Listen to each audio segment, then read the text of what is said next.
Okay, yeah, I promised to say just a couple of words about our church in the United States. Last year we celebrated the 100th anniversary of our first parish in New Jersey, Church of the Virgin Mary. It was established in 1908. We have record of people coming here since the 1850s, but the first parish was established in 1908, and the first diocese was declared in 1956. Although the Archbishop came earlier, came 1948, but he came as a visitor. He was the Archbishop of Jerusalem.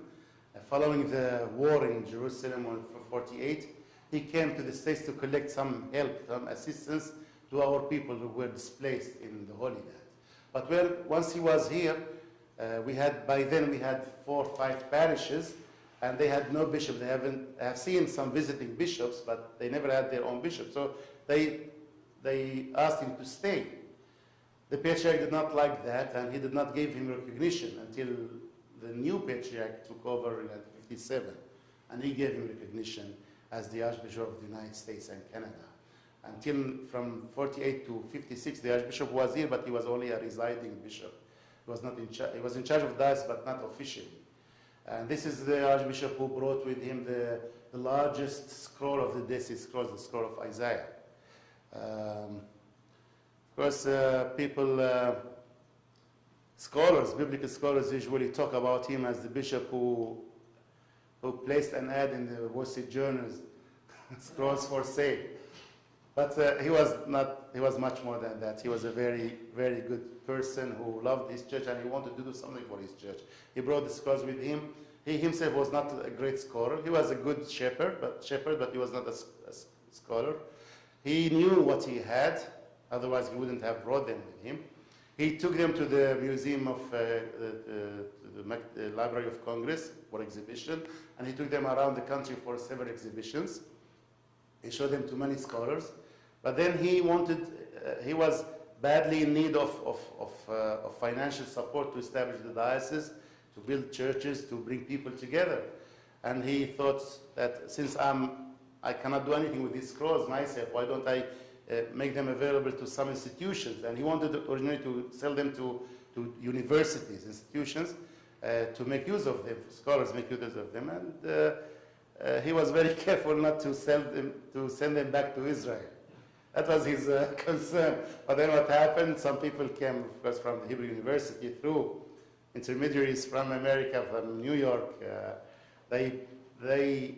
They told him they are buying them and donating them to the university here in the States. That's how he sold them. But the same night they flew them to Tel Aviv, and they placed them in the Hebrew University in Tel Aviv. He was a good man. He died in 1995. He was 88 years old. And he died actually this week on Sunday, Palm Sunday. After he finished Palm Sunday service, he went home for rest, and then he would go back to the church for evening service. We have a beautiful service called Nahire on Palm Sunday evening.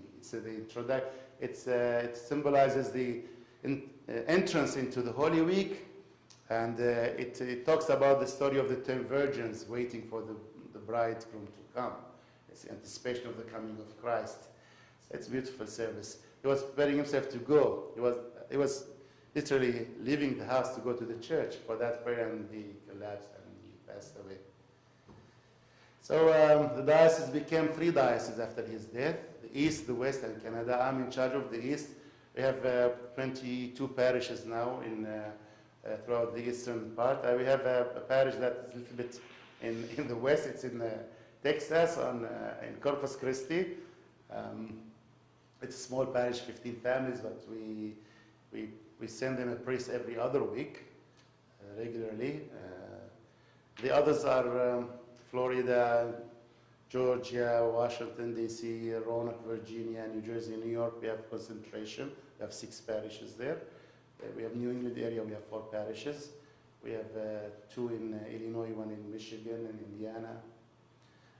Usually the parish is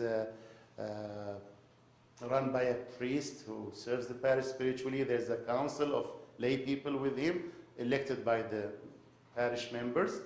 and every parish has its own ladies or auxiliary ladies organization, youth organization, Sunday school committee, and some other committees that serve the parish. Syriac class. We have 2 schools in New Jersey teaching Syriac. Once a week. One is Friday, one is on Saturday morning. Each has about 80 to 100 kids that go and learn Syriac. Well, if you have any other questions? Okay, once again, I would like to thank you. I'd like to thank you for giving me this opportunity. It's very important for me to be able to talk about my church, and I hope you will have the chance, all of you, one day to visit some of our parishes or even go overseas and visit some of these historical monasteries and places. Well, it's important for us to hear about it. Thank you. Thank you very much. Thank you.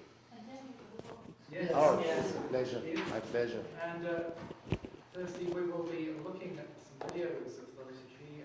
And it'll be very helpful if you thoroughly read this. Yeah, it'll be very helpful. So thank you very much. You read about this is the Antioch chalice we put it here, Oh, but it's somehow related to us, so why not? Yeah.